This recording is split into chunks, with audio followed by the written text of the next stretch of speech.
హల్లెలూయా. మనకొక బలిపీఠము ఉన్నది. ఈ మాటలు మాట్లాడుకునే ముందు ఒకసారి గత వారంలోనికి మనం ముందుకు వెళదాం. ఎక్కడి నుంచి ఎక్కడికి వెళ్ళాం మనం? ఏ ఆవరణం? వెలుపటి ఆవరణంలో నుంచి ఏ ఆవరణంలోకి వెళ్ళాం? లోపటి ఆవరణంలోనికి వెళ్ళాం. ప్రత్యక్ష గుడారం గురించి మీ అందరికీ నేను విజువల్ చేస్తాను. నేను చూడలేదు అన్నవాళ్ళు ఎవరైనా ఉన్నారు ఇక్కడ? ప్రత్యక్ష గుడారం గురించి విజువల్స్ వీడియోస్ నేను చూడలేదు అన్న వాళ్ళు ఉన్నారా? ఒకటి. ఇంకా మీరు కూడా ఉన్నారా? ఒకసారి నేను ప్రత్యక్ష గుడారాన్ని చూపిస్తాను. చూపించిన తర్వాత ఇంకా వాక్య భాగంలోకి వెళ్దాం. వెలుపటి ఆవరణము ఏంటండి? వెలుపటి ఆవరణం. వెలుపటి ఆవరణంలో నుంచి ఎక్కడికి వెళ్ళాలి మనం? ఎక్కడికి వెళ్ళాలి? ఆవరణలోకి వెళ్ళాలి. ఆవరణంలోకి వెళ్ళిన తర్వాత ఆవరణంలో నుంచి ఇంకెక్కడికి వెళ్ళాలి? పరిశుద్ధ స్థలంలోకి వెళ్ళాలి. పరిశుద్ధ స్థలంలోకి వెళ్ళిన తర్వాత ఏం చేయాలి? పరిశుద్ధ స్థలంలో అర్పిస్తారా బలి? ఆవరణలోనే బలి జరిగిపోతుంది. పరిశుద్ధ స్థలంలోకి వెళ్ళిన తర్వాత ఏం చేయాలి?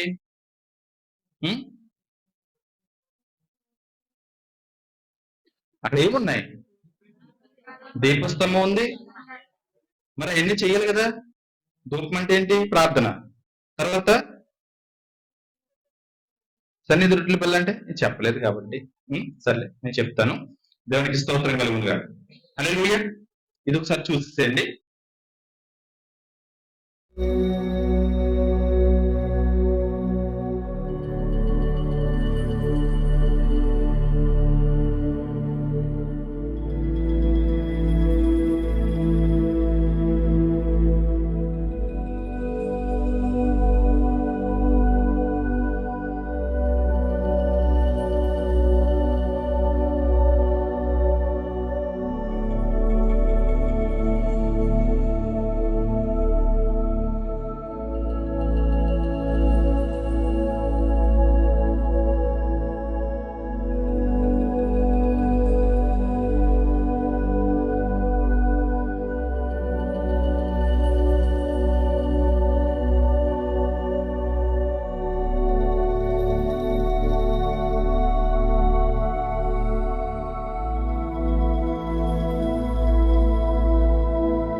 చూడండి, క్లియర్గా అర్థమైంది అని నేను అనుకుంటున్నాను.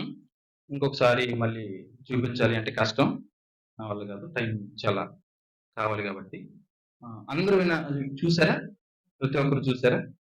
మనం ఎక్కడ బయలుదేరాం? ఇంటి దగ్గర బయలుదేరాం. ఇంటి దగ్గర పోయేది ఎక్కడికి వచ్చాము? ఆవరణలోకి వచ్చాం. కొంతమంది ఎలా వచ్చారు?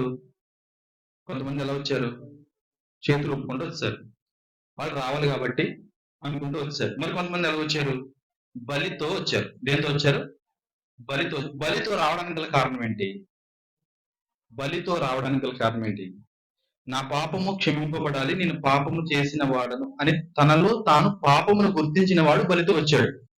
తనలో పాపమును గుర్తించిన వాడు ఎలా వచ్చాడు? వాళ్ళు అన్నాడు, నా పరిశుద్ధ స్థలమును, నా పరిశుద్ధ ఆవరణము తొక్కుటకు నీకెవడిచ్చాడు అధికారం అని అడిగాడు. అవునా కదా? అయితే ఇప్పుడు చూడండి, ఇక్కడ నుంచి మనం బలితో వెళ్ళిన తర్వాత ఇక్కడ చేయాల్సినటువంటి పని ఏంటంటే, చెప్పాను కదా, బలి ఇవ్వాలి.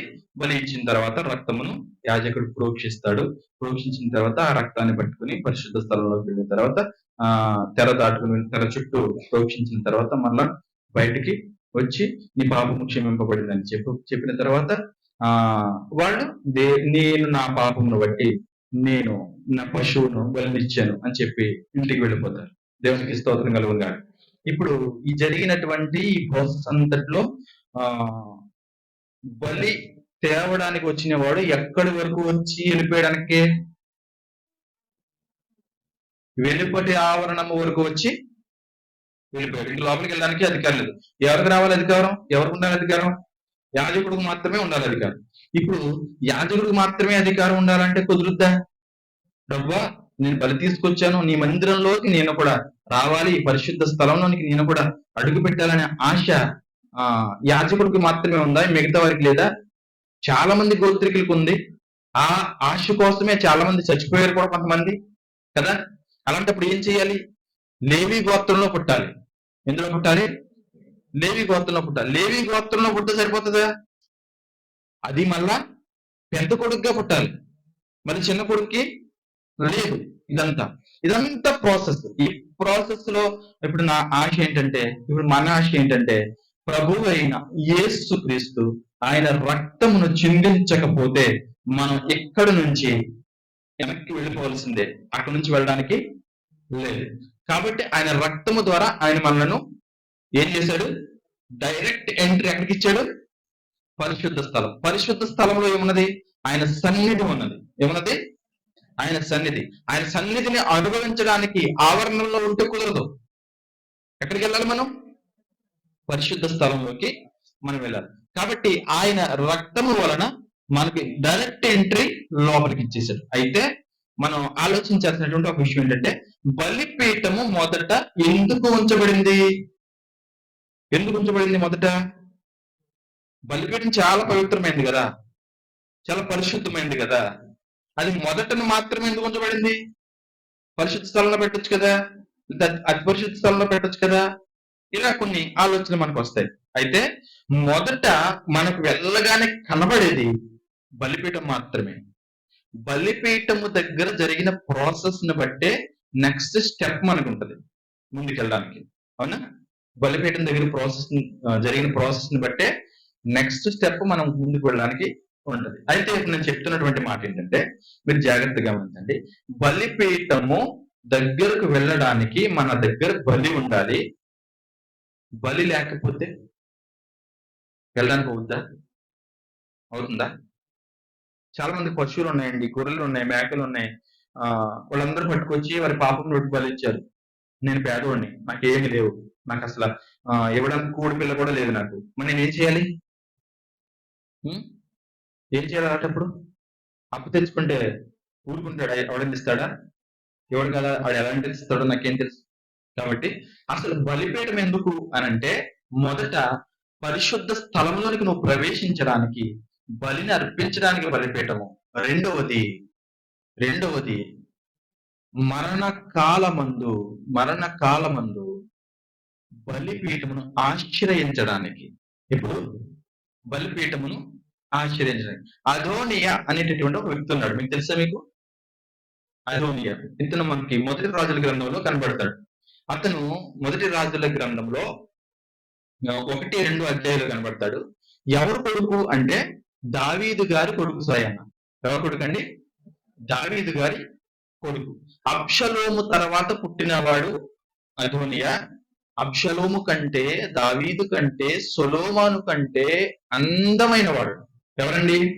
అదోనీయా. అతని స్కిన్ టోన్ చాలా బాగుండేదంట, చాలా అద్భుతంగా అందంగా ఉండేవాడంట. తన ఆ గురించి మాట్లాడుతూ అతని అంత అందము ఇంకెవరికి లేదు అన్నట్లుగా వివరిస్తున్నటువంటి సమయంలో అతను ఏం చేశాడంటే, దావీదు వృద్ధాప్యమునకు వచ్చిన తర్వాత నెక్స్ట్ 40 సంవత్సరాలు పరిపాలన చేశాడు కదా దావీదు యెరూషలేము పట్టణాన్ని. 40 సంవత్సరాలు పరిపాలన చేసినటువంటి దావీదు వృద్ధాప్యంలోనికి వచ్చిన తర్వాత నెక్స్ట్ దావీదు కొడుకులలో నుంచి ఒకడు ఏం చేయాలి? మరలా సింహాసనం ఎక్కాలి. సింహాసనం ఎక్కాల్సినటువంటి పరిస్థితి వచ్చినప్పుడు దావీదు ఇంకా పడుకుని సింహాసనం నుంచి బయటకు వచ్చి లేవలేనటువంటి మంచం పట్టిన స్థితిలో ఉన్నప్పుడు కాస్త పీరియడ్ ఉంటది కదా, ఇంకొక రాజు ఎక్కే గ్యాప్ ఉంటుంది చూసారా, ఆ గ్యాప్ లో మనోడు నాన్న తర్వాత నేనే కదా అని చెప్పి తనను తాను రాజుగా ప్రకటించేసుకున్నాడు.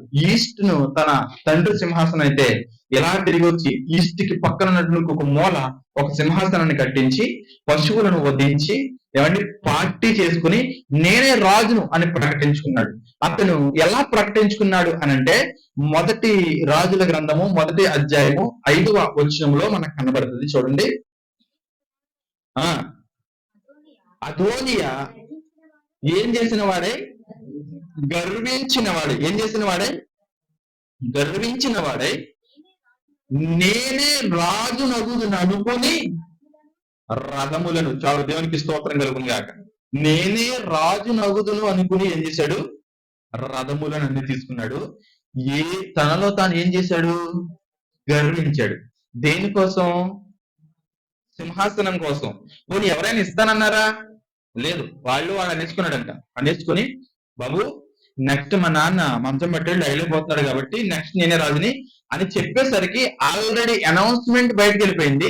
వెళ్ళిపోగానే కొంతమంది అమాయకులు మనోడిని చేరుకుని ఆయనే రాజుగారని, ఆయనే చక్రవర్తి మాకు అని చెప్పి డిసైడ్ అయిపోయి ఆయన వెంట వెళ్ళడం ప్రారంభించారు. ఈ లోపుగా ఈ వార్త దావీదు గారికి తెలిసింది. వెంటనే ప్రవక్తలను పిలుచుకున్నాడు. వెంటనే అభిషేకము ఎవరు చేశారు? సొలొమోనుకి అభిషేకం చేసిన తర్వాత సొలొమోను గారు సింహాసనం ఎక్కగానే దృష్టి ఎవరి మీద పెట్టాడంటే అదోనియా మీద పెట్టాడు. దేవునికి స్తోత్రం కలుగును గాక. ఎవరి మీద పెట్టాడు? అదోనియా మీద పెట్టాడు. రాజు సింహాసనం మీద ఉన్నప్పుడు ఎవడైనా సరే నువ్వు రాజువా అని అడిగితే నేను రాజుని అన్నాడంటే ఇదిగా చంపించండి. అవునే కదా? ఇప్పుడు యేసుక్రీస్తును ఏ విధమైన నేరము చేత క్రీస్తుని సిలువేశారు?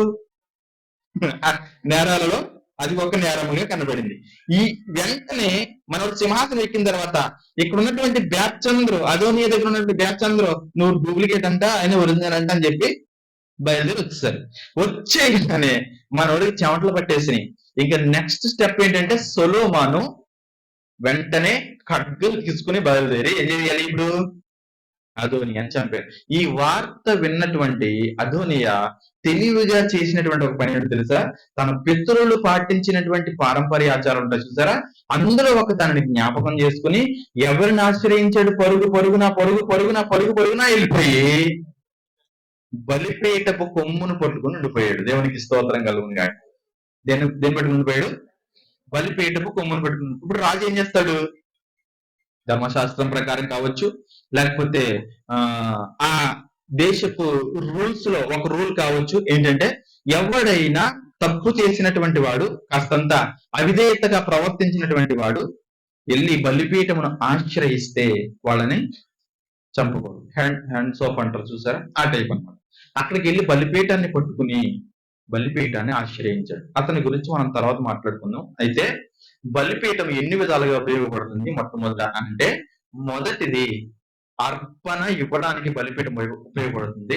రెండవది ఆశ్రయించడానికి బలిపీఠం ఉపయోగపడుతుంది. ఇప్పుడు మన హెబ్రీయులకు రాసిన పత్రికలో ఒక మాట చదువుకున్నాం, మనకు ఒక బలిపీఠము కలదు. దేవునికి స్తోత్రం కలుగును గాక.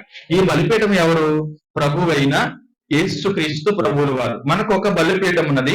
మనకొక బలిపీఠము ఏమై ఉన్నది అనంటే ఆయన దగ్గర అర్పించవలసినటువంటి మన జీవితాలను అర్పించుకోవడానికి ఆయన ఒక బలిపీఠమై ఉన్నాడు. రెండవది ఆయన మనకు ఆశ్రయమై ఉన్నాడు. దేవునికి స్తోత్రం కలుగును గాక. ఏమై ఉన్నాడు? మళ్ళా చెప్పాలి. మొదట మన జీవితాలను అర్పించుకోవడానికి ఆయన మొదట ఏమైనాడు? బలిపీఠమై ఉన్నాడు. రెండవదిగా ఆశ్రయం అవ్వడానికి మనకు ఆయన బలిపీఠమయ్యాడు. దేవునికి స్తోత్రం కలుగుగా. అయితే రోమిలకు రాసినటువంటి పత్రిక 12వ అధ్యాయం 1వ వచనం, ఆ బలిపీఠము దగ్గర మనం అర్పింపవలసినటువంటి అవసరత ఏముంది, ఏం అర్పించాలి అన్నప్పుడు పౌలు గారు తనలో తాను మాట్లాడుకుంటున్నాడు అనే మాట కాదు ఇది. లేకపోతే పౌలు గారు అతనికి అతనే చెప్పుకుంటున్నాడు అనే మాట కాదు ఇది. ఇది అందరికీ తెలియాల్సిన చెప్పవలసిన వివరంగా తెలియపరచబడవలసినటువంటి ఒక మాట ఏంటంటే, చూడండి, మీ శరీరములను సజీవ యాగముగా ఆయనకు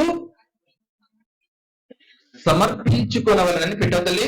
కాబట్టి సహోదరుడారా, పరిశుద్ధమును దేవునికి అనుకూలమునైన సజీవ యాగముగా, మొట్టమొదట పరిశుద్ధమును దేవునికి అనుకూలమునైన సజీవ యాగముగా మీ శరీరములను ఆయనకు సమర్పించుకొనుడని దేవుని వాత్సల్యతను బట్టి మిమ్మును ఏం చేస్తున్నాను, నేను బతిమాలు కొనుచున్నాను. దేవునికి స్తోత్రం కలుగునుగా. ఏం చేయాలంట? ఏం చేయాలి? ఆవిడెవరు బతిమాలు కొనుచున్నాను అంటారు. ఏం చేయాలంటే సజీవ యాగముగా శరీరములను సమర్పించుకొనవలెను. ఎలాగో చెప్తాను. పాత నిబంధనలో బలి ఏంటి, కొత్త నిబంధనలో బలి ఏంటి? మీరు ఆవరణంలో నుండి లోపలికి వచ్చేటప్పుడు పాత నిబంధనలు పశువును తీసుకుని వచ్చారు. ఏం తీసుకొచ్చారు? గొర్రెలను తీసుకుని వచ్చారు. ఇప్పుడు కొత్త నిబంధనలోకి వచ్చిన తర్వాత ఆయన మన కొరకు ఒకేసారి బలియాగము చేసిన తర్వాత ఇప్పుడు ఆయనందు విశ్వాసం ఉంచిన మనము ఏం చేయబడ్డాము? నీతిమంతులుగా తీర్చిదిద్దబడ్డాము. ఏం చేయబడ్డాము? నీతిమంతులుగా తీర్చిదిద్దబడ్డాం. మన నీతి ఎవరిని బట్టి? మన నీతి ఎవరిని బట్టి? యేసయ్యను బట్టి. ఇప్పుడు బలిపీఠములో నీకు సరి అయినటువంటి అర్పణ ఇవ్వడం చేత కాలేదు. ఒకవేళ ఇచ్చిన లోపలికి వెళ్ళే హక్కు నీకు లేదు. కాబట్టి ప్రభు ఆయన అంటున్నాడు, నేను నీతో సహవాసము చేయాలనుకుని నీలో ఏకమవ్వాలని అనుకుంటున్నాను. కాబట్టి నేను నీ కొరకు ఏం చేస్తున్నానంటే బలి అయిపోతున్నాను, నీ కొరకు నేను మార్గాన్ని ఇస్తున్నానని చెప్పి డైరెక్ట్ ఎంట్రీ మనకి ఇచ్చినప్పుడు మనము ఆయన యందు విశ్వాసం ఉంచటం వలన మనం ఏం చేయబడ్డాము? నీతిమంతులుగా తీర్చిదిద్దబడ్డాము. అంతే అయిపోయింది అక్కడితో అంటే కాదు. ఆ పాత నిబంధన ప్రకారము బలితో పాటు ఈ నూతన నిబంధనలోకి మనం వచ్చిన తర్వాత విశ్వాసముతో పాటు క్రియలను మనము మొదలు పెట్టాలి. ఇప్పుడు ఏం చేయాలి? విశ్వాసమును బట్టి నీకు ఏం కలిగింది? నీతి కలిగింది. క్రియలను బట్టి ఏం కలుగుతుంది? ప్రతిఫలము కలుగుతుంది. అదవుతుందన్నమాట. విశ్వాసం బట్టి ఏం కలిగింది? నీతి కలిగింది. క్రియలను బట్టి ఏం కలిగింది? ప్రతిఫలము కలుగుతుంది. సరే, నమ్మాట జాగ్రత్త ఇవ్వండి.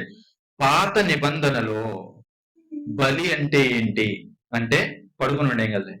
పాత నిబంధనలో బలి అంటే ఏంటి అంటే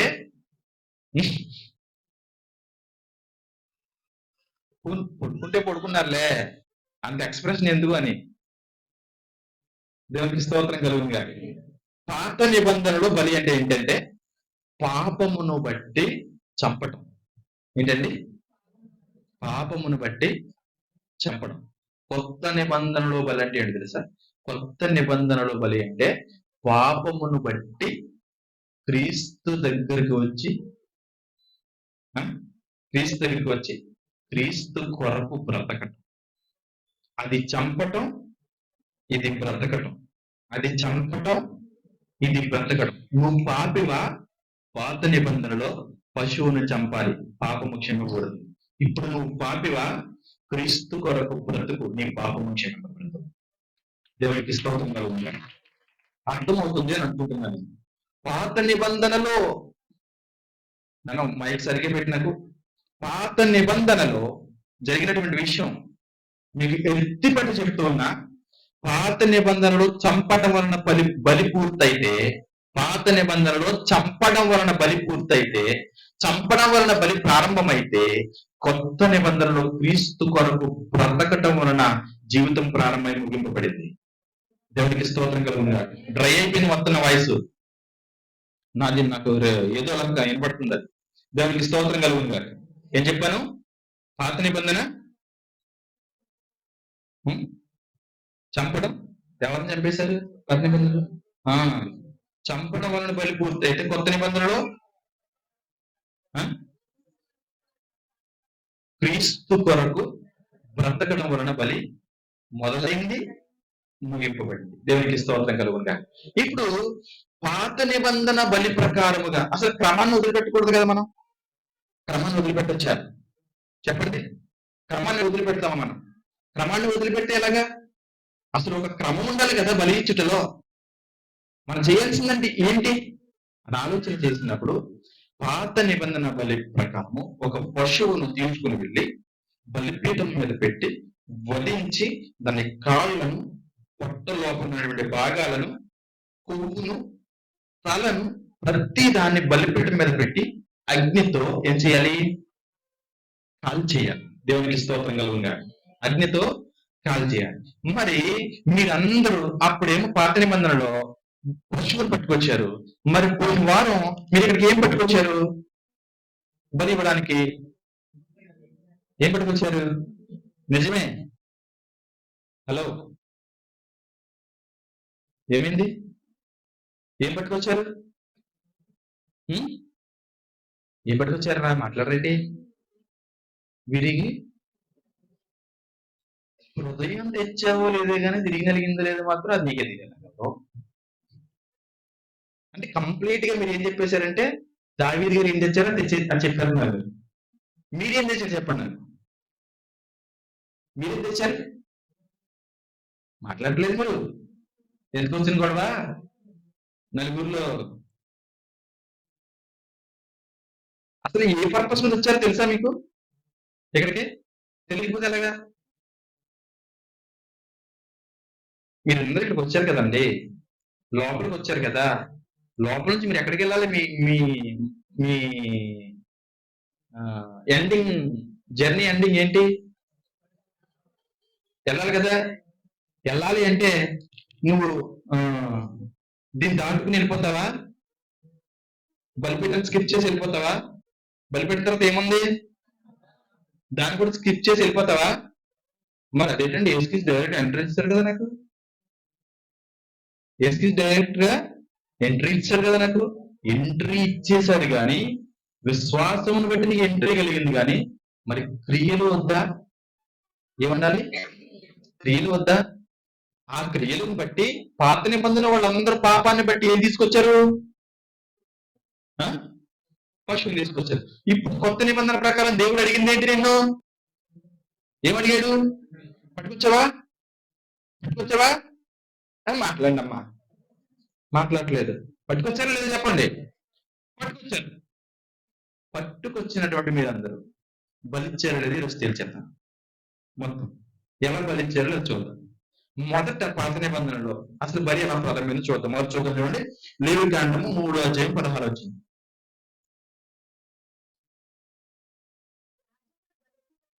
యాజకుడు తెచ్చినటువంటి బలిపీఠం పశువును బలిపీఠము మీద ఏం చేయవలను? వాటిని దహింపవలను.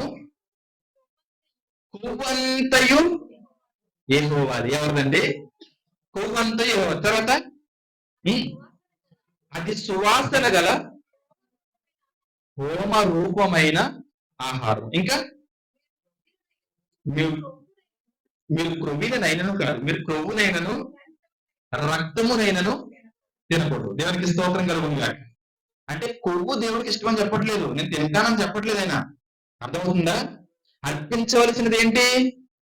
కొవ్వును అర్పించాలి. మొత్తం కొవ్వును తీసుకొచ్చి బలిపీఠం నుప్పులు ఎరుగుతూనే ఉంటది కదా బలిపీఠం. ఆ నుప్పులు వేసి కొవ్వుని ఏం చేయాలి? కాల్ చేయాలి. దేవునికి స్తోత్రం కలుగునుగా. అవునా కదా? మరి కొవ్వుని ఇవ్వడం అంటే ఎలాగా? కొత్త నిబంధనలోకి వచ్చేసరికి నా దగ్గర కొవ్వు లేదు, రేపు పొద్దున్నే వెళ్తాను పాతిగారు, మా అమ్మ మటన్ తెమ్మంటది. అందులో రకరకాలైనటువంటి సాల్తీలు ఉంటాయి. కొన్ని మంచిగా నేను తీసుకుని కొవ్వు అంతా ఒక 1/2 కేజీ కొవ్వు పొద్దుపోయిన అందులో వేయించుకుని వచ్చి బలిపేట మీద ఎట్టేళ్తానంటావా? మాట్లాడుతుంది ఏంటి? మేక మాంసం తినేవాళ్ళు చాలా మంది ఉన్నారు కదా ఇందులో. ఇష్టంగా తినేవాళ్ళు పాట్లుగా తింటారు. అవునా?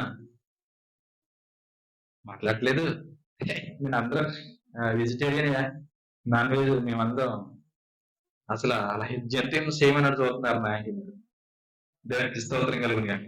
చూద్దాం ఏంటి అసలు కొవ్వు. అపోస్తలుల కార్యాలకు వెళ్దాం ఒకసారి చూడండి. 28వ అధ్యాయం 27వ వచనం. ఈ ప్రజలు కన్నులారా చూసి బేగ పెట్టాలి. ఈ ప్రజలు కన్నులారా చూచి చెవులారా విని మనసారా గ్రహించి నా వైపు తిరిగి నా వలన స్వస్థత పొందకుండునట్లు. చాలు ఒకసారి పైన చూడండి. ఎలా చూడండి అందరూ కూడా.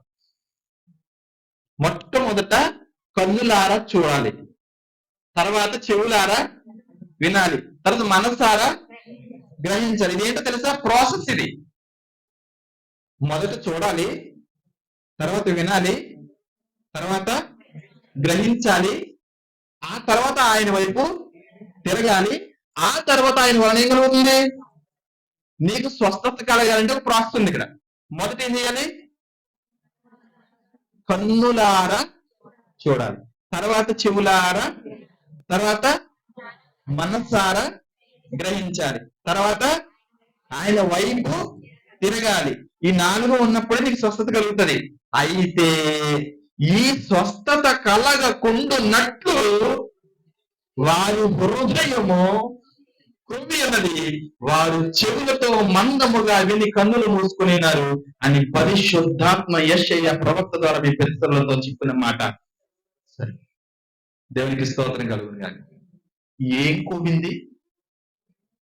ఏం కోవింది? ఏం కోవింది? ఏం కోవింది? ఇక్కడ ఎవడో లేడు, నేను ఎవరిని అనట్లేదు. ఒళ్ళు కోవిడిపోయిందట నీకు అన్నాను అనుకో. నిన్ను కాదు బాబా, గొప్పడే బయట చెప్పేంటి? నిన్ను అన్నాడు, నీకేమైనా ఉందా? ఒళ్ళు కోవిడిపోయిందట నీకు అన్నాను అనుకో. దాని అర్థం ఏంటి? నువ్వు పెట్టిన తిండికి బాగా లావ్ అయిపోయి కొవ్వు పట్టేయడని అర్థమా? కాదు. ఏంట కొవ్వు? ఆ కొవ్వు ఏంటో తెలుసా?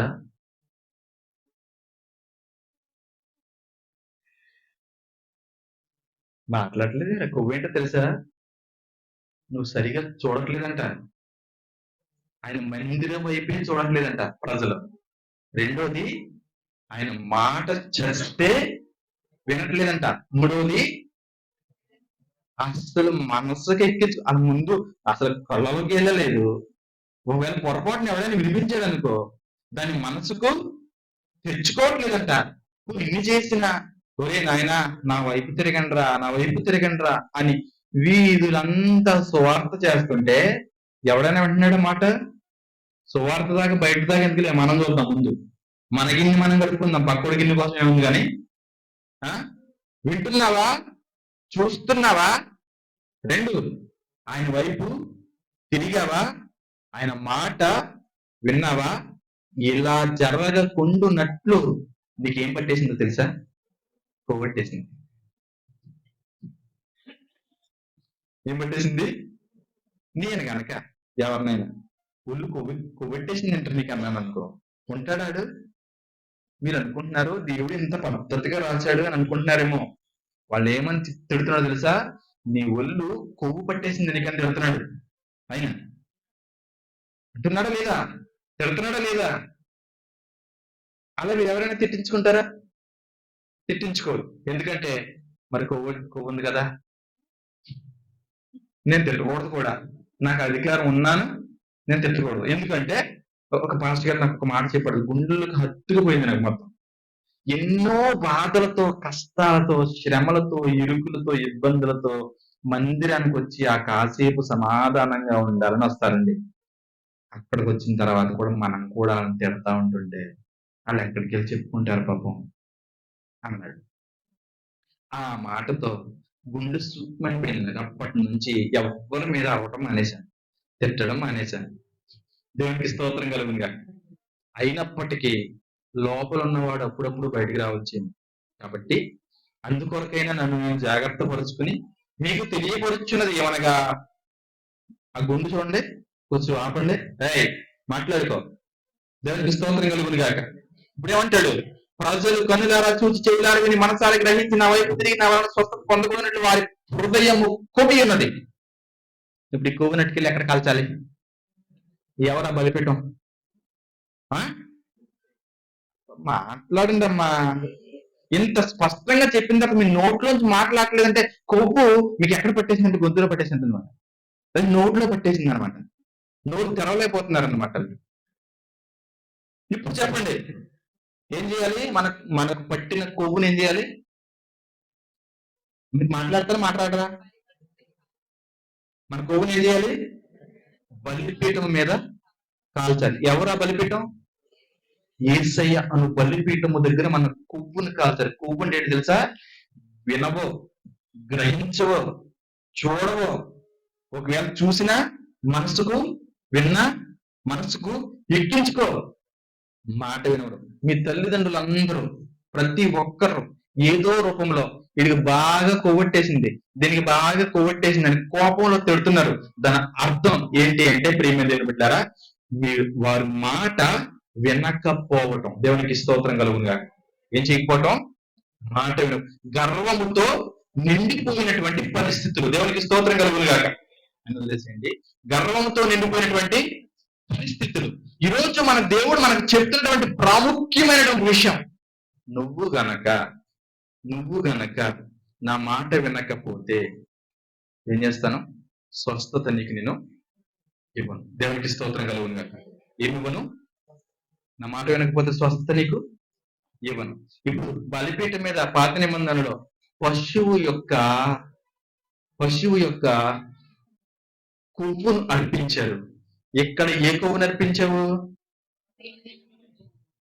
నువ్వేం పట్టుకొచ్చావు వచ్చేటప్పుడు? అంటే నీ హృదయానికి ఏం పట్టింది? ఏం పట్టింది? తేలేదా? కొవ్వెట్టేసి తేలేదా? దేవునికి స్తోత్రం కలుగునుగా. మనం నవ్వుకుంటున్నామే గాని వాస్తవం చెప్తున్నాడు దేవుడు. అక్కడ బలినిచ్చిన తర్వాత ఆ పశువు యొక్క కొవ్వుని ఎలాగైతే కాల్చావో నీ హృదయానికి పట్టిన కొవ్వును ప్రభువైన యేసుక్రీస్తు అను బలిపీఠం వద్దకు కాల్చకపోతే నీ జీవితానికి స్వస్థత లభించదంటున్నాడు ఆయన. ఇది మొదటి మాట. రెండవదిగా మనం చూద్దాం 1:9 లేవికాండము.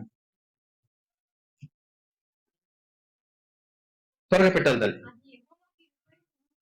అది యెహోవాకు ఇంపైన సువాసన గల 1:9 దాని ఆంత్రయములను కాళ్ళను కాదమ్మా 1:9 లేవికాండం. యెహోవాకు ఇంపైన సువాసన గల దహనబలినట్లు యాజకుడు దాన్ని అంతయు బలిపీఠము మీద దహింపవలను. అంతయు అంటే అంతయులో ముందు కాస్తంత కిందకు వస్తే, వచనంలో కిందకు వస్తే 13లోకి వస్తే దాని అంతరింద్రియములు అని రాయబడి ఉన్నది. ఏం రాయబడింది? అంతరములిన అంటే లోపల ఉన్నటువంటి, మీరు తింటారు కదా బోటి, కిడ్నీ, లివరు, ఇంకా గుండెకాయ, కాజ్యం, సాల్తీగా కొట్టించుకుంటాం కదా మనం. అవన్నీ పేగులు, వీటన్నిటిని తీసుకెళ్ళి ఎక్కడ కాల్చాలి? ఎక్కడ కాల్చాలి? మాట్లాడలేదు మీరు. ఎక్కడ కాల్చాలి? ఎప్పుడు? పాత నిబంధనలో. మరి కొత్త నిబంధనలోకి వచ్చిన తర్వాత నువ్వు ఇచ్చినటువంటి బలి ఏంటి? హృదయం కదా. ఇప్పుడు కాల్చాల్సినవి ఏంటి? ఎక్కడ కాల్చాలి చూద్దాం. మార్కు సువార్త 7వ అధ్యాయము 21వ వచనం 23వ వచనం. లోపల నుండి అనగా మనుష్యుల హృదయములో నుండి, జాగ్రత్తగా మాట వినాలి. ఎందులో నుంచి? నువ్వేం పట్టుకొచ్చావు అక్కడికి బలి ఇవ్వడానికి? ఏం పట్టుకొచ్చా? హృదయాన్ని పట్టుకొచ్చా.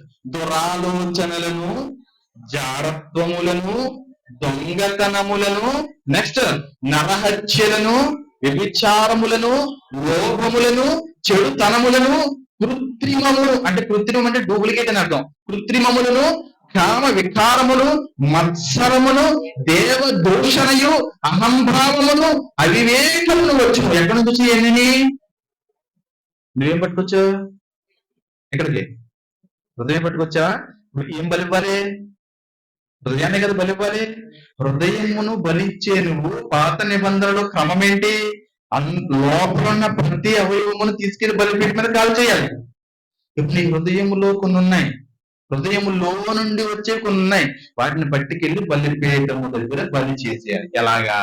అందులో నరహత్యలు ముందుకెట్టరా, ఇంకా ఫస్ట్ కెట్టు లోపల నుండి. ఎందులో నుంచి? హృదయములో నుండి, అనగా మనుష్యుల హృదయములో నుండి మొదటిది దురాలోచన, రెండవది జారత్వమును, మూడవది దొంగతనము, తర్వాత నరహత్యలు, విచారములు, లోభములు, చెడుతనములు, కృత్రిమమును, కామ వికారమును, మత్సరమును, దేవదూషణి, అహంభావమును, అవివేకమును వచ్చినవి కనుక వాటన్నిటిని తీసుకెళ్ళి ఎక్కడ కాల్చాలి? ఉన్నాయా హృదయంలో? ఉన్నాయా లేదా? అన్ని లేకపోయినా ఒకటో రెండో ఉంటాయి కదా. ఎన్ని ఇందులో ఉన్నాయంట? ఎక్కడున్నాయి? ఇందులో ఉన్నాయి. ఎవరి హృదయం? మన అదే మరి తెలుగు మీరు పోయారు. ఎవరి హృదయంలో? నా అనుకోవచ్చు కదా. మన ఇంకొకరు ఎందుకు కలుపుతా? నీకు అందుకే నీకు ఇన్నేది నీకు కలుపుకో, ఇంకొకరికి ఇంత నీకు అని అడిగాను నేను. ఎవరి హృదయాలు ఇది? ఏం కలుపుకోవాలి మనం? మీరందరూ బలిచ్చారు కదా చెప్తున్నాను ఈరోజు. ఈ బలిపీఠము మీద ఈ బలిని దాటుకుని నెక్స్ట్ ఎక్కడికి వెళ్ళాలో తర్వాత చెప్పుకుందాం, మాట్లాడుకుందాం. అర్థమవుతుందా? తర్వాత ఇంకొక మాట, ఇది రెండవది. మూడవదిగా 1:8 చదవండి లేవీకాండము. అప్పుడు యాజకులైన అహరోను కుమారులు ఆ అవయవములను దేన్ని తలను, దేవునికి స్తోత్రం కలుగునుగా. దేన్నండి? తల. అసలు ఈ హృదయంలోకి ఇంటికి వెళ్ళాయి ఎందువల్ల? ఆలోచన. తల ఎక్కడికి తల గట్టలు పట్టుకెళ్ళి బలిపీఠం పెట్టాలి. తల పెట్టడం అంటే ఏంటి చూద్దాం. కొత్త నిబంధనలో 2 కొరింథీయులకు రాసిన పత్రిక 10వ అధ్యాయము 5వ వచనం చూద్దాం. మేము ఏంటందమ్మా ఒకసారి వితర్కములను, ఆ తర్కములను అనేది వినిపించట్లేదు, కింద పెట్టేశావు. వితర్కములను అంటే ఇంకా వితర్కములు అంటే ఏంటి? సొడుగుడు. ఏంటది? సొడుగుడు. ఇక్కడ వాక్యం చెప్తుంటే వెనకాల నుంచి మీరు చేస్తూ ఉంటారు కదా, అదే సొడుగుడు అంటారు. దేవునికి స్తోత్రం కలుగును గాక. సొడుగుడు. ఇంకా దేవుని గూర్చిన జ్ఞానమును అడ్డగించు ప్రతి ఆటంకం. దేని గురించి చదవండి క్లియర్ గా. దేవుని గూర్చిన జ్ఞానమును అడ్డగించు ప్రతి ఆటంకమును పడద్రోసి ప్రతి ఆలోచనను క్రీస్తుకు లోబడినట్లు చెరపట్టి, దేవునికి స్తోత్రం కలుగుగా. ఆ ఆలోచనల పొట్టంతటి నువ్వు పట్టుకుని తీసుకెళ్ళి ఎక్కడ పెట్టాలి? చదువు తరగతి పెట్టాలి. మీరు సంపూర్ణ విధేయతను కనుపరిచినప్పుడు సమస్తమైన విధేయతకు ప్రతిదండన చేయ సిద్ధపడి ఉన్నాము. దేవునికి స్తోత్రం కలుగుగా. ఈ తరక్కిలు ఎక్కడ పెట్టాలి అంటే నీ ఆలోచనలన్నీ ఎక్కడికి రావాలి? ఎవరి నుండి రావాలి? ఒకవేళ చెడ్డ ఆలోచనలు వస్తే నువ్వు ఎక్కడికి వచ్చేసి నీ ఆలోచనలను ఎవరు ముందు పెట్టి నా ఆలోచనలు నేను బలిగా నువ్వు అర్పింపబడాలి? అలా చేస్తేనంట ఆయన అంటున్నాడు, ఇదే కదా నాకు ఇంపైనటువంటి సువాసన బలి. దేవునికి స్తోత్రం కలుగుతుంది. హల్లెలూయా. ఇంకొకటి ఉందో చూద్దాం, చూడండి. 13వ వచనం, లేవికాండము 1వ అధ్యాయం 13వ వచనం. దాని ఆంత్రము ఇందాక చెప్పేసుకున్నాం. తర్వాత ఏంటంట? దాని ఆంత్రములను కాళ్ళను నీళ్లతో కడగవలెను. అప్పుడు యాజకుడు దానిని అంతయు తెచ్చి బలిపీఠము మీద దానిని దహింపవలెను. అది దహన బలి, అనగా యెహోవాకు ఇంపైన సువాసన గల హోమము. దేవునికి స్తోత్రం కలుగును గాక. ఏంటండి దాని కాళ్ళను పట్టుకెళ్ళి అక్కడ పెట్టడం అంటే? ఎఫెసీయులకు రాసిన పత్రిక 4వ అధ్యాయము 1వ వచనము. జాగ్రత్తగా త్వరగా త్వరగా పెట్టరా. కాబట్టి వాళ్ళ బైబిల్ తీసేస్తున్నాను, నువ్వు ల్యాప్టాప్ లో తీస్తాను. దొరకలేదా?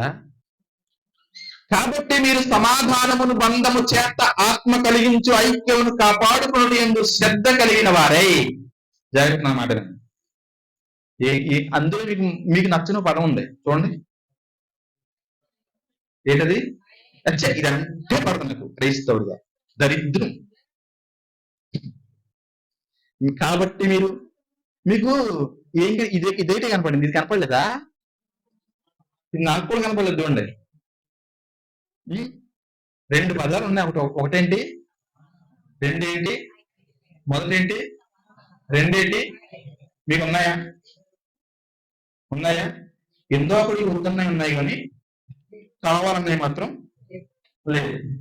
ఏం లేదు, సమాధానం లేదు. చెలరైపోతాను కావుతాను అసలు తగ్గుతానా. సమాధానమును బంధము చేత ఆత్మ కలిగించు ఐక్యత ఎవరు కలిగిస్తున్నారట? ఐక్యతను ఎవరు కలిగిస్తున్నారు? నోట్లో పిప్పర్మెంట్ కూడా ఎత్తున్నారా? ఏంటి మాట్లాడండి. ఆత్మ కలిగించు ఐక్యత. ఇంకా అయితే పల్లకిలో కూర్చున్నట్టే, ఇంకా వెనకాల రోజులంతా మొత్తం మాట్లాడాలి. చూడండి, ఆత్మ కలిగించు ఐక్యత. ఎవరు కలిగిస్తున్నారు ఐక్యత? అంటే నీలో ఐక్యత లేకపోతే ఎవరు లేనట్టు. ఆత్మ లేని వాడు ఎవరు? నీ వాడు కాడా? అంటే ఆత్మ లేని నీ వాడు కాడు, అంతేనా? ఎవరు వాడు కాడు? ఆత్మ లేని వాడు ఎవడు? అంటే ఆత్మ నీలో ఉన్నదో లేదో తెలియాలంటే ఐక్యత చెప్పేస్తారు. మంచి మాట మాట్లాడింది. ఆత్మ నీలో ఉన్నదో లేదో తెలియాలంటే ఆవిడ ఇంటికైతే నేను రాను ప్రార్థనకి, రేపు వస్తానులే ఈవిడ దగ్గరికి. హలో బ్యాచ్,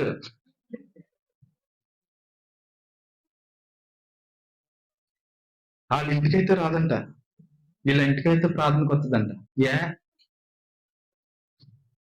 ఏదో రోజు వీళ్ళ ఇంటికి కూడా రాదు నువ్వు.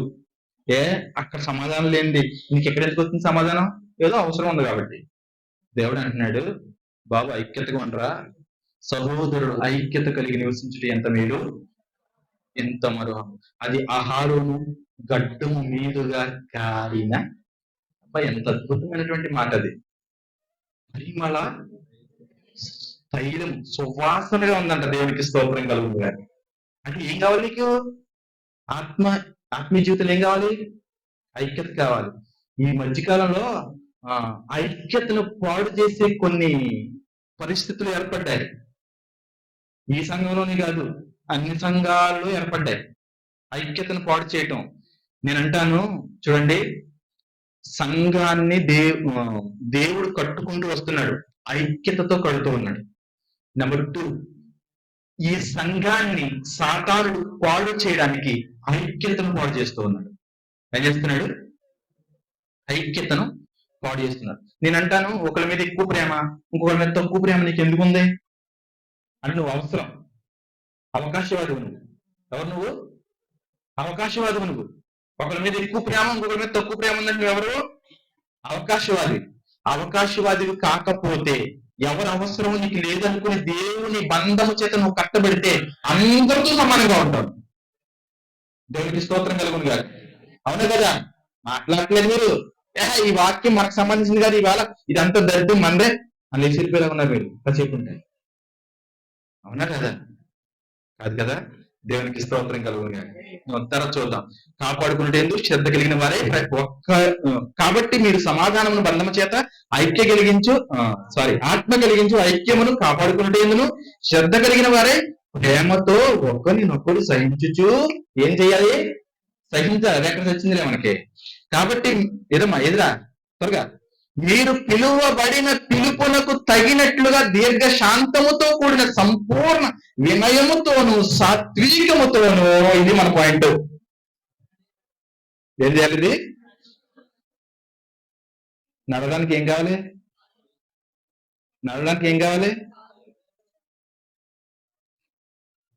ఇలా నడిచావనుకో, ఈ కాళ్ళు ఎవరి దగ్గర ఉన్నట్టు? దేవునికి సంబంధించిన కాళ్ళు ఇవి. లేదు ఏమి లేవనుకో నువ్వు తెగ నడిచేస్తున్నావు, ఎందుకు నడుపుతున్నావు నీకే తెలియదు. బాబా కాళ్ళు దరిద్రంగా బాబా అంత తిరిగేస్తున్నాయి, పట్టుకొచ్చి కాళ్ళు కడుక్కోవాలనైనా ఎలా కడుక్కోవాలి బాబా అంటే ఐక్యతతో సమాధానంతో. ఎక్కడ కడగాలి? బలిపీఠం దగ్గర. దేవునికి స్తోత్రం కలుగుని కాక. ఎక్కడ కడగాలి? బలిపీఠం దగ్గర కడగాలి. ఇప్పుడు ఎంత వాక్యం చెప్పాను కదా, మీకు ఏమర్థమైంది? మొదటి పాయింట్ ఏంటి చెప్పండి? మీరేం పట్టుకొచ్చారు చెప్పండి ఫస్ట్. తెచ్చారా ఇంకేం మర్చిపోయారు అన్నాడు? తెచ్చారా? తెచ్చినటువంటి మీరు హృదయాన్ని ఏం చేయాలి? బలిపీఠం మీద పెట్టండి. బలిపీఠం మీద దేవునికి అర్పించాలి. ఆ హృదయములో ఏమేమున్నాయి? మొట్టమొదటి కొవ్వెట్టేసింది. దేవునికి స్తోత్రం కలుగుగా. ఏం పట్టేసింది? కొవ్వెట్టేసింది. కాబట్టి నువ్వేం చేయాలి? హృదయం కొవ్వెట్టేసింది కాబట్టి నువ్వేం చేస్తలేదు, మాట వింటలేదు.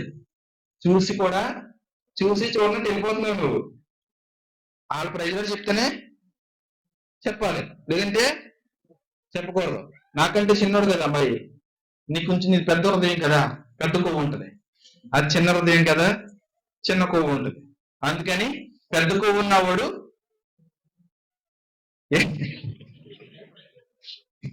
దేవునికి స్తోత్రం కలుగునుగా. దీన్ని అంతా ఏమంటారు మరి? గర్వం అనరా? కొవ్వు పట్టేయడం అనరా? చూడగానే సమాధానంతో ప్రేమతో పలకరించుకోవాలా వద్దా? ఆదరితమే వేసింది రే మనకి. నేను అంటున్నా, దేవునికి నువ్వు అర్పణ ఇవ్వకుండా, ఈ అర్పణ ఇవ్వకుండా ఆయన పరిశుద్ధ సన్నిధానానికి వెళ్ళిపోతున్నా ఎలాగంటున్నావు నువ్వు? దేవునికి స్తోత్రం కలుగుతుంది. రెండోది ఏంటి?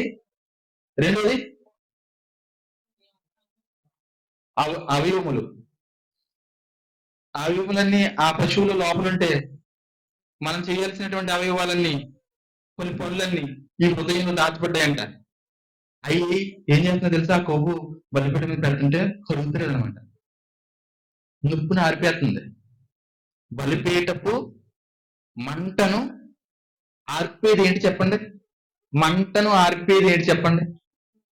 నీళ్లు. పక్కన పెట్టండి. ఇప్పుడు నీళ్ళు లేదు, పశువుని పట్టుకొచ్చి అక్కడ పెట్టి నిప్పు బాగా పెట్టి పశువుని అందులో పెట్టిన తర్వాత నిప్పు ఆరిపోయింది. ఎందుకు ఆరిపోయింది తెలుసా? ఆ కొవ్వు మంట పెరగకుండా చేసి తడి చేసేసింది మొత్తం. కాబట్టి దేవుడు ఏం చేస్తున్నాడు?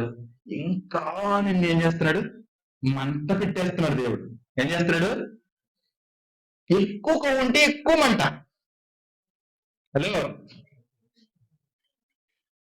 ఎక్కువ కొవ్వు ఉంటే ఎక్కువ మంట, ఒళ్ళు రగిలిపోతూ ఉంటది, బాధ ఎక్కువైపోతూ ఉంటది, ఏడుపు ఎక్కువైపోతూ ఉంటది. ఎందుకంటే నువ్వు ఎక్కువ కొవ్వు పెట్టేసావు. మరి దేవుడు నిన్ను కరిగించాలనుకుంటున్నాడు కాబట్టి ఎక్కువగా నిన్ను ఆయన ఏం చేస్తున్నాడు? మంట పెడుతూ ఉన్నాడు. దేవునికి స్తోత్రం కలుగునుగా. ఇప్పుడు తర్వాత అది రెండోది అయితే, రెండు దాంట్లో ఏమున్నాయి? అవన్నీ మనం ఏం చేయాలి? బలిపీఠం మీద కాల్ చేయాలి. ఇక మూడోది ఏంటి? తలకాయ, తలకొవ్వు. నిజమే, కళ్ళు తలకెక్కేసినాయి. వీడికి ఎక్కడికి ఎక్కేసినాయి? దేవునికి స్తోత్రం కలుగునుగా.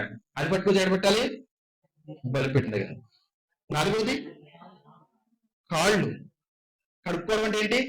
సమాధానము, ఐక్యత, దీర్ఘశాంతం. అసలు ఎంత చక్కని మాటలు చూడండి ఒకసారి. పెట్టాలి ఫస్ట్ కి మీరు పిలువబడినకు తర్వాత ముందు ఫస్ట్ కి పెట్టారా? ముందు రోజు. కాబట్టి మీరు సమాధానం బంధము చేత ఆత్మ కలిగించి ఐక్యతను కాపాడుకున్నట్టు శ్రద్ధ కలిగిన వారై. ఏం కలిగి ఉండాలంట? దీనికోసం నువ్వు ఏం తీసుకోవాలి? టైం తీసుకోవాలి. ఏం తీసుకోవాలి? శ్రద్ధ, టైం తీసుకోవాలి. దేని కొరకు? సమాధానం చూపించడానికి, బంధమును ఐక్యతను కాపాడుకోవడానికి శ్రద్ధ కలిగిన వారి ప్రేమతో ఒక్కడినొక్కడు. మాకు సహింపు ఎక్కడ ఉంది అన్న వాళ్ళందరూ దేవుని స్తోత్రం చెప్తున్నాం. హల్లెలూయా. ఇదే మాట మీద నిలబడాలి మీ అందరం. తర్వాత తీదాలి. మీరు పిలువబడిన పిలుపునకు తగినట్లుగా, ఇప్పుడు చూడండి, దీర్ఘశాంతముతో కూడిన సంపూర్ణ వినయముతోను సాత్వికముతో నడుచుకోండి. ఇదే కడుక్కోవడం, కాలు కొడుకు. ఇప్పుడు ఇలాగా చేశాం కదా అమ్మా, ఇంకెవరు ఏడుస్తున్నారు? నానా తెలుగొచ్చి నీకు లాలీపాప్ ఇస్తుందా? ఏడు దేవునికి స్తోత్రం కలుగునుగా. ఫైనల్ ఒక మాట చెప్తాను. ఇలా నేను చేస్తాకి రెడీగా ఉన్నాను అన్న వాళ్ళు ఎంతమంది చేతులు పైకెత్తారు? దేవునికి స్తోత్రం చెప్పండి. హల్లెలూయా. లేదు, లేరు కాక లేరు. హృదయపూర్వకంగా చెబుతాను సార్, ప్రభా అలా లేకపోయినా ఉండడానికి ప్రయత్నం చేస్తాను ప్రభా అని కనీసం నా సాటిస్ఫాక్షన్. హల్లెలూయా. మళ్ళీ దేవునికి స్తోత్రం కలుగుగా. ఏమండి, మోషే చెప్తేనే వినలేదు అలా, ఏలియా చెప్తే వినలేదు, ఆఖరికి వెళ్ళి ఎవరు చెప్పినా వినలేదు, ఏ స్త్రీతో చెప్పినా నేనెంత నా బతుకెంత, ఏ పాటి వాడనయ్యే పాట పడుకుని పోతాను నేను. అప్పుడంట వినలేనటువంటి వారికి శిక్షలు ఏమున్నాయో కూడా గుర్తు చేసుకో మరి. దేవునికి స్తోత్రం కలుగునేవాక. వినని వాడికి కలిగిన దరిద్రం ఏంటో నీకు తెలుసా? ఒకడంట కూర్చుని ఉన్నపాటుగా కూర్చునంట కూర్చుని పోయి లెగలేకపోయాడు అంటాడు. ప్రవక్తలు నోరేసిపోయి కూర్చుని లెగలేకపోయాడు అంటే ఏంటి, ఏం పట్టిందో తెలియదు అది. దేవునికి స్తోత్రం కలుగును గాక. వినకపోతే ఏం జరుగుతుంది? నష్టం కలుగుతుంది. ఇలా ఇవన్నీ చెప్పుకుంటూ ఒక వ్యక్తిని మీకు జ్ఞాపకం చేస్తాను. ఆయన పేరేంటంటే అపోస్తలుడైన పౌలు గారు. ఎవరండి? ఆయన చక్కని మాట మాట్లాడతాడు. ఆ మాట ఏంటంటే, నేను ప్రభు కోసం బతుకుతున్నాను అని చెప్పి, బలి అంటే అతని ఏంటో చెప్తూ, నేను క్రీస్తును పోలి నడుచుకున్న ప్రకారము మీరును మాట్లాడాలి, మీరును నన్ను పోలి నడుచుకోండి. దేవునికి స్తోత్రం కలుగునుగాక. హల్లెలూయా, హల్లెలూయా. ఎలా చెప్పాడు ఆ మాట? క్రీస్తును పోలి నడుచుకోవడం ఏంటి? ఒకసారి చూద్దామే. మొదటి గలతీయులకు రాసిన పత్రిక 2వ అధ్యాయం 20 వచనం. త్వరగా పెట్టరా తల్లి, టైం లేదు, వేగం ఉంచేద్దాం. చూడండి, నేను క్రీస్తుతో కూడా సిలువ వేయబడి ఉన్నాను, ఇక జీవించేవాడు నేను కాదు, క్రీస్తే నాయన జీవించినాడు. చూడండి, నేను క్రీస్తుతో కూడా సిలువ వేయబడి ఉన్నాను. అప్పుడు గుడ్ ఫ్రైడే రోజు క్రీస్తు సిలువ వేయబడుతున్నప్పుడు ఆ పక్కనున్న దొంగ ఎవరో తెలుసా?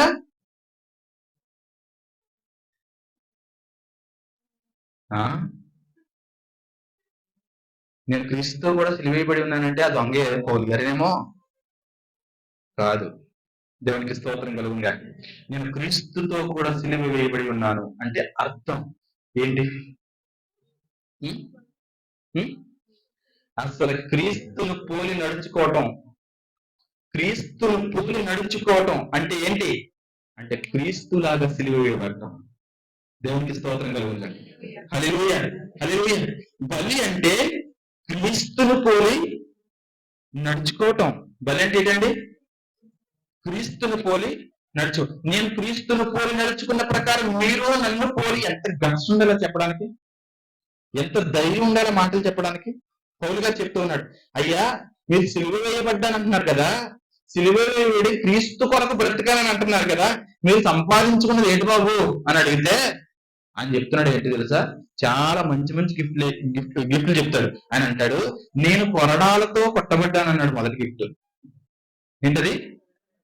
ఏం చేయబడ్డాడంట? ఎందుకు? క్రీస్తులాగా జీవించినందుకు మొదటిది. ఎలాగండి? క్రీస్తులాగా రెండో గిఫ్ట్ ఏంటి తెలుసా? నేను దిగంబరని వస్త్రం లేక జీవించాను అన్నాడు. ఎన్నో గిఫ్ట్ ఇది? రెండో గిఫ్ట్. మూడోది ఏంటి తెలుసా? అవమానపరచబడి ఉమ్మి వేయబడ్డానన్నాడు. ఇది ఎన్నో గిఫ్ట్? ఎందుకు? క్రీస్తును పోలి నడుచుకున్నాడు కాబట్టి. నేను ఒకటి అడుగుతాను, ఎంతకాలం నిన్ను ఎవడన్నా అవమానించాడా? ఎక్కడిచ్చావు ఛాన్స్? ఎవరైనా నీ మీద ఉమ్మేశారా? ఎక్కడిచ్చావు ఛాన్స్? నిన్ను ఎవరైనా శ్రమ పెట్టారా? ఎక్కడిచ్చావు ఛాన్స్?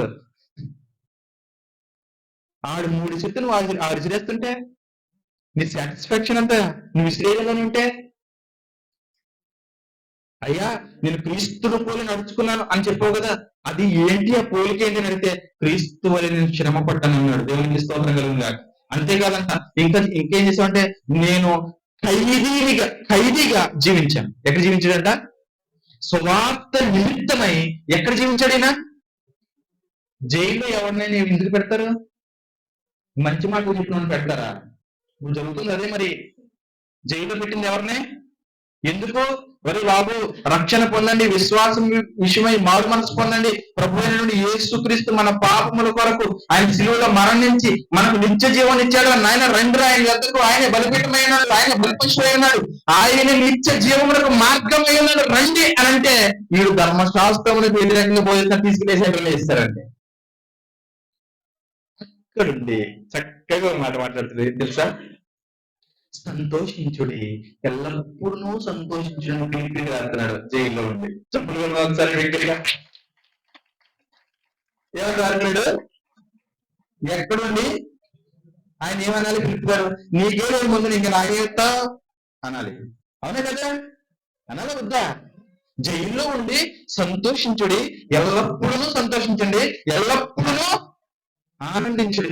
అసలు ఏ ఆనందం ఉంది ఆయన జీవితంలో అని అంటే, క్రీస్తు కొరకు నేను పడిన శ్రమల వలన నాకు కలిగిన ఆనందం కంటే మరి ఎక్కువ ఏది లేదన్నాడు. అంతే, ఒకటే మాట, క్రీస్తు కొరకు నేను పడిన శ్రమల కంటే నాకు కలిగిన ఆనందం ఇంక ఏది లేదన్నాడు. దేవునికి స్తోత్రం కలుగును గాక. ఆయన ఒక మాటలో చెప్పాలంటే ప్రాణార్పణముగా పోయబడ్డాడు. ఎలా పోయబడ్డాడు? ఎవరు? ప్రభు అయిన క్రీస్తు. అదే విధంగా పౌలు గారు కూడా పోయబడ్డాడు. దేవునికి స్తోత్రం కలుగును గాక. హల్లెలూయా. చూడండి తిమోతి రాసిన పత్రిక 4వ అధ్యాయం 6 వచ్చిన చదవాలి. నీవు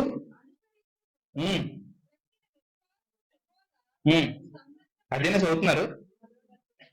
తిమోతి 2వ తిమోతి అనుకుంటా 4:6-7. నేనిప్పుడే పానార్పణముగా పోయబడుచున్నాను, నేను వెడలిపోవు కాలము సమీపమై ఉన్నది. దేవునికి స్తోత్రం కలుగును గాక. హల్లెలూయా. చప్పట్లు దగ్గరికి అసలు మీరు ఎలాగున్నారు చెప్పనా? బిర్యానీ పుణ్యంగా పెట్టేసి పట్టుకొచ్చి మళ్ళీ జాయింట్లు పెడితే ఆడు మొహం ఎలా పెడితే ఇంకేం తిన్నా అంటారు చూసారా? అలా ఉన్నారు మీరు. ఒక మాటలో చెప్పాలంటే వాక్యం ఎక్కువైపోయింది అనుకుంటున్నాను నేను. అంతేనా? మాట్లాడలేదు ఇది. అలా ఎందుకు ఉండిపోయారు? స్పందించకపోతే ఎలాగా? స్టేడియంకి వెళ్ళి టికెట్ తీసుకుని కూర్చున్న తర్వాత కోహ్లీ 6 కొడితే అనాలి నువ్వు. అక్కడ ఉంటే అలాగే చూసేవారు, జబ్బు వచ్చిందని అర్థం నీకు. అవునా? మీరు అలాగే ఉన్నారు ఇక్కడ. కోహ్లీ గారు 6 కొడితే నువ్వేం చేయాలి? ఇక్కడ చప్పలు కొట్టాలి గొప్పగా. దేవునికి స్తోత్రం కలుగును గాక. ఇప్పుడు కొడతాడు ఆయన. ఇందాక వెళ్ళిపోయిన బాల్ ఇప్పుడు కనపడింది అండి. నేను ఇప్పుడే పానార్పణముగా పోయబడుచున్నాను, నేను వెళ్ళిపో కాలము సమీపమైంది. అసలు ఆయన అంటాడు, చివరకు మాట అంటాడు, నేను కలవరకు. అద్భుతమైనటువంటి మాట. ఏమండి? మంచి పోరాటము పోరాడి తిని నా పరుగు పెట్టండిరా త్వరగా. నెక్స్ట్ వచనం, నేను మంచి పోరాటము పోరాడి తిని నా పరుగు కలముట్టించి తిని విశ్వాసము కాపాడుకుంటుంది. దేవునికి స్తోత్రం కలుగును గాక. ఎవరు ఇచ్చిన బలి? ఈ వాక్యం బట్టి ఎవరికి ఇచ్చిన బలి? ఎవరికి ఏమిచ్చిన బలి చెప్పండి? బలిపీఠము అనబడిన క్రీస్తునకు ప్రభులు గారు తన జీవితం అంతటిని ఇచ్చిన సంపూర్ణమైన బలి. ఇన్ని కొట్టి, ఇన్ని దెబ్బలు తిని, వాడనంట అలలకు కొట్టబడి అందులో పడిపోయి ఉక్కురు బిక్కులైపోయి నీళ్లు వేసి ఏం చేయాలో తినని పరిస్థితులు, ఒడ్డుకి చేరతానప్పుడే చచ్చిపోతానా అని అలాంటి పరిస్థితులు ఉండి సువార్తను చేసి కొరడ దెబ్బలు తిని నేను క్రీస్తు కొరకు ఇదిగో పచ్చబొట్లు వేయించుకున్నాను అన్నాడు. ఏమన్నాడు? క్రీస్తు కొరకు ఏమించుకున్నాడట? ఏటిని పచ్చబొట్లు ఏమి సొప్పి చుట్టే అన్ని కొరడ దెబ్బలే. నువ్వు ఎవరి కోసం ఎంచుకున్నావు పచ్చబొట్టు? నువ్వు ఎవరి కోసం ఎంచుకున్నావు? అదే మనకి అలాంటి ఉండదు. దేవునికి స్తోత్రం కలుగును గాక. అవునా కదా? ఇన్ని చేసిన తర్వాత ఇదంతా నువ్వు ఎందుకు చేసావు అని అంటే ఒకటే మాట, చిన్నగా కూర్చొని పరలోకమందు నాకు జీవికి ఏంటో దాచిపెట్టండి. దేవునికి స్తోత్రం కలుగును గాక. ఏమందంట? ఆ జీవికి రెట్టు ఎందుకు వచ్చింది పౌలు గారికి?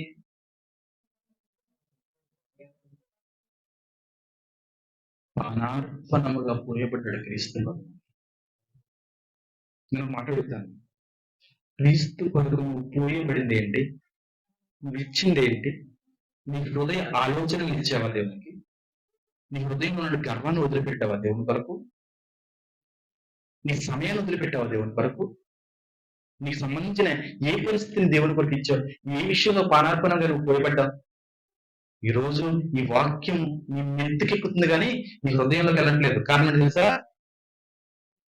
హృదయం కుగిపోయింది. కొంతమందికి ఎటకారంగా ఉంది ఈ మాటలు. ఎందుకున్నాయో తెలుసా? దేనికో తెలుసా? నువ్వు గ్రహించే మనసు నీకు లేదు. నువ్వు గ్రహించకపోవడానికి గల కారణం ఏంటి అంటే నీ హృదయమే చెడిపోయింది. ఏమైందంట? హృదయము చెడిపోయిందంట. నా ప్రభు నిన్ను ఉంచి ఏం కోరుకుంటున్నాడు? నీలో నేను ఏకమవ్వాలనుకుంటున్నాడు. నీలోకి వచ్చి నేను జీవించాలనుకుంటున్నాడు. ఎందుకంటే హృదయాన్ని ఎందుకు అడగావయ్యా? హృదయాన్ని బలిపీఠం వరకు తెచ్చి ఎందుకు పెట్టాలనుకుంటున్నాయంటే అది ఖాళీ చేయబడితే, అది పరిశుద్ధపరచబడితే అందులోకి వచ్చి నేను కూర్చుంటాను, నేను నివసిస్తాను అని అంటున్నాడు ఆయన. ఎక్కడిచ్చా ఛాన్స్? ఎక్కడ బలిగా ఇచ్చా? నా ప్రభు అయినటువంటి దేవుడు అడుగుతున్నాడు ఈరోజు. నిన్ను అడుగుతున్నాడు, నీ హృదయాన్ని అడుగుతున్నాడు.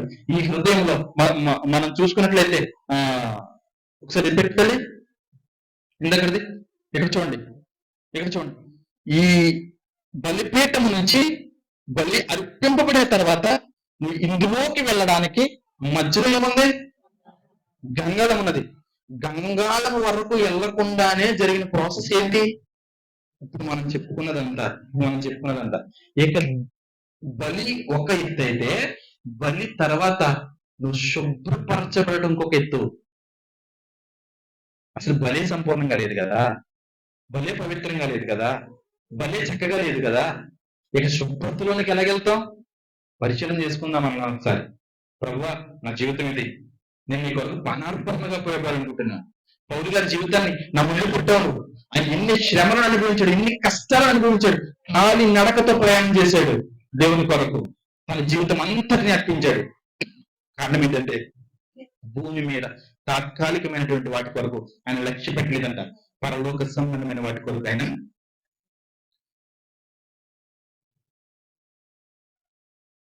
ఎలా పోరాడాడు? మంచి పోరాటం. అసలు మంచి పోరాటం అంటే ఏంటి? మంచి పోరాటం అంటే ఏంటి చెప్పండి. మీకు ఏమర్థమైంది మంచి పోరాటం అంటే? ఆయన పోరాడిన పోరాటంలో మంచి ఉంది. ఏముంది? క్రీస్తు కొరకు ప్రాణార్పణంగా పోయబడటం. కలుసుకున్నాం ఒకసారి.